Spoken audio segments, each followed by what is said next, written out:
Selamat pagi, Assalamualaikum.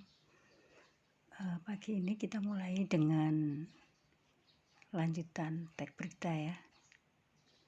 Ini ada tag berita yang Bufat kutipkan.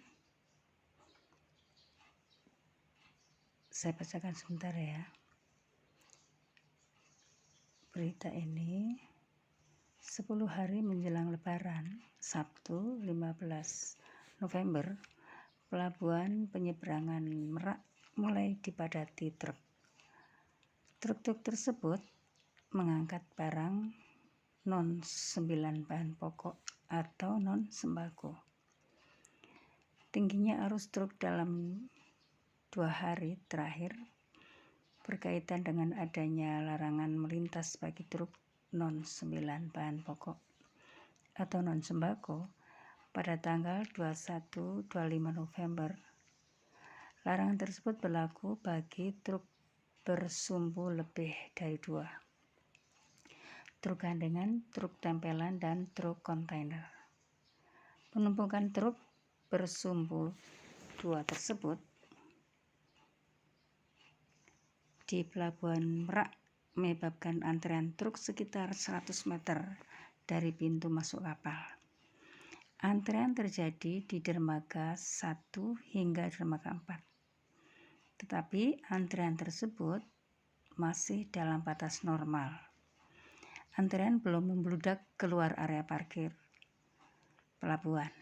Akan tetapi, akibat penumpukan truk itu, beberapa sopir truk mengaku harus menunggu sekitar 2 hingga 4 hari untuk bisa masuk kapal. Nah, sumbernya Kompas dengan beberapa penyesuaian. Nah, seperti ini anak-anak tag beritanya. Selanjutnya silakan ditulis seperti ini. Kita cari unsur beritanya ya. Unsur beritanya ini seperti ini. Nanti kalian juga buat kolom seperti ini. Ya. Buat pertanyaan sebelah kanan, sebelah kiri, sebelah kanan adalah unsur beritanya. Misalnya peristiwa apa yang terjadi dari berita tadi? Jawabannya unsurnya adalah padatnya Pelabuhan Merak. Yang kedua, siapa yang mengalami peristiwa itu? Ini adalah pertanyaan 5W per 1H ya anak. Nah, jawabannya ini truk-truk pengangkut barang non sembako. Pertanyaan ketiga, di mana peristiwa itu terjadi? Di Pelabuhan Penyeberangan Merak. Pertanyaan keempat, kapan peristiwa itu terjadi? 10 hari menjelang Lebaran, Sabtu 15 November. Pertanyaan kelima, mengapa peristiwa itu terjadi? Adanya larangan melintas bagi truk non-sembako pada 21 hingga 25 November. Yang terakhir, pertanyaan keenam, bagaimana proses terjadinya peristiwa itu? Adalah proses tersebut menyebabkan antrean truk di jalan masuk kapal. Ya, begitu ya anak. Silakan nanti ini dicontoh. Nah, kalau sudah, kalian juga mengerjakan ini. Sebagai tambahan latihan, ini silakan dicontoh manakah berita yang mengandung informasi di bidang pendidikan. Silakan dijawab pakai centang ya atau bukan, terus beri alasan. Jadi misalnya peralatan praktikum sekolah itu ada yang mencuri tadi malam. Apakah ini informasi terkait bidang pendidikan? Kalau iya silakan dicentang ya. Kalau tidak, ya berarti tidak dicentang dan berikan alasan. Yang kedua, penyelenggaraan lomba menulis cerpen oleh Dinas Kabupaten pada awal bulan depan. Itu masuk informasi pendidikan atau bukan ya. Jadi seperti anak-anak. Begitu pula yang ketiga. Bapak Kepala Sekolah kami baru saja menghadiri undangan pernikahan keluarganya di Balai Kelurahan. Masuk informasi bidang pendidikan atau bukan. Keempat, bahan bangunan untuk pendidikan sekolah itu berasal dari kabupaten lain. Masukkah? Yang kelima, seminar bahaya narkoba sering diselenggarakan di sekolah-sekolah akhir-akhir ini. Oke. Nah, sekarang kita masuk ke unsur berita ya.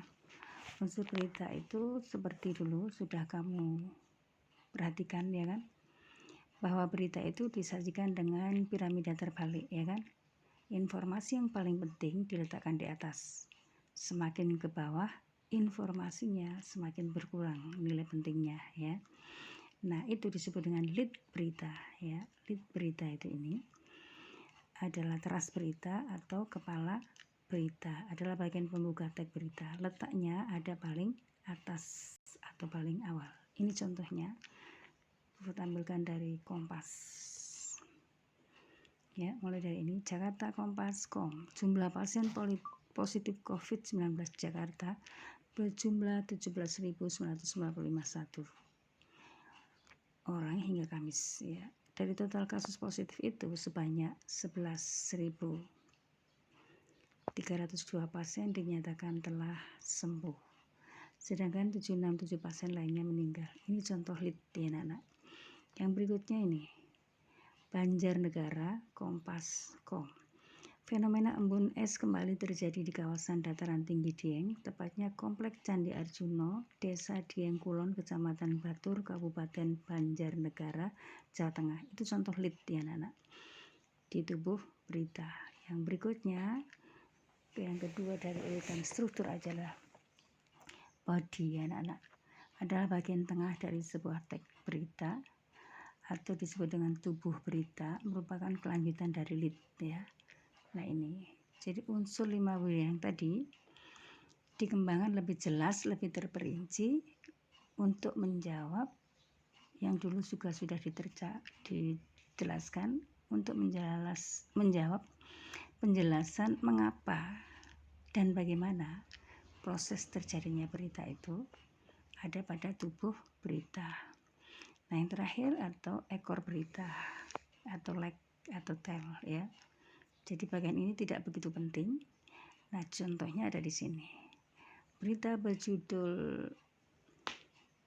2021 pemerintah akan bangun bandara di ibu kota baru bisa diakhiri dengan leg seperti ini. Warga sekitar berharap bandara mampu mendongkrak perekonomian. Nah yang seperti ini boleh tidak ada, maka disebut bagian ekor berita ya. Atau yang ini, berita berjudul kebakaran di pasar Minggu, 20 rumah hancur. Legnya jadi seperti ini. Belum diketahui penyebab kebakaran maupun kemana warga akan mengungsi. Nah ini berita yang tidak penting, ini masuk dalam ekor berita. Nah ini boleh hilang ya. Nah berdasarkan contoh ini, berita yang sudah kamu tulis tadi, contoh yang sudah kamu buat pertanyaannya 5W+1H tadi, itu silakan ditulis struktur berita yang seperti ini ya nak ya. Ya sudah, itu saja sementara. Terima kasih. Selamat mengerjakan. Assalamualaikum.